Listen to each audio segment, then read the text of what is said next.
Alright Darren, shall we talk about Terraria? Affirmative. Terraria is a new indie game for PC which has been inspired by Minecraft. As in Minecraft, you explore a randomly generated world of blocks. Monsters lurk around every corner, and the only way to get ahead is by crafting more and more powerful items. You can explore alone or with friends, and in the course of play you'll discover a strange fantasy world of peril and wonder. It's not exactly like Minecraft though, is it, Darren? I mean, for example, Minecraft is in 3D and Terraria is in 2D. That's a whole D missing. That's one less D. Affirmative, Barjo. Also, another thing I found is that in Minecraft, your pickaxes and axes would wear out eventually and you'd have to build new ones, but in Terraria, they last forever. And they even give you a new axe and pickaxe, one of each, every time you start a new game, just to give you a head start. But the biggest set of noob training wheels here is the way they handle death. If your health gets reduced to 0, you die and get sent back to your spawn point, but you don't lose any of your hard-earned items. You do lose cash, but it's not the end of the world. Crafting options appear automatically when you have the right ingredients, and there's even a limited help system. When you first start out, there's a NPC standing next to you who serves as a guide. Talk to him and he'll give you some basic instructions on getting started. There are many different types of monsters to slay, and they get progressively harder. Stumble into a high-level area with your starting kit and you'll be wiped out.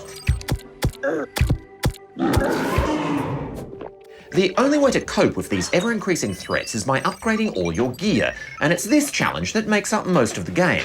Gear doesn't wear out, but there are so many weapon classes, there's always just one more upgrade to buy. In the end game, you gain the power to dominate monsters that once tormented you. It's very satisfying. Some things look a little cheap, like that broadsword attack animation.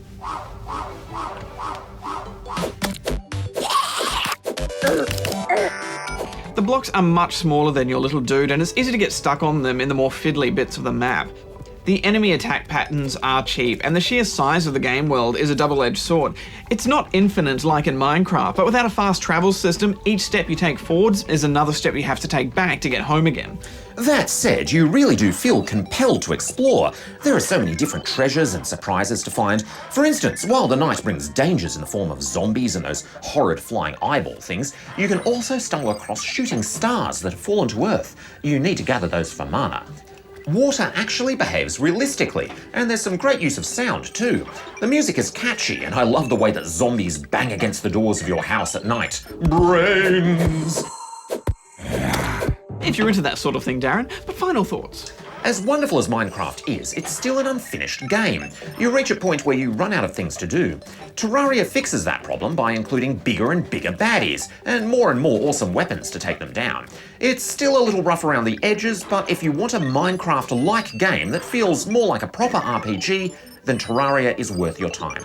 I'm giving it 8 rubber chickens. I think what I like the most about Terraria is that there's so many weapons and items and weapon classes, even if some of them are a bit useless like the short sword. You feel like you're exploring a real place, and part of the fun here is figuring out how this whole world works. I had a great time here, Darren, and we had a great time together going online and collecting stuff, and I like that when you get something online, it's attached to your character, so when you go offline, it's still yours. I'm gonna give it 8 out of 10 rubber chickens as well, Darren. It is fun, isn't it? But you were getting killed by slimes a bit much, weren't you, Barjo? Well, maybe if someone had my back. Arrows are expensive, Barjo. I can't just waste them on protecting you. Some friendship.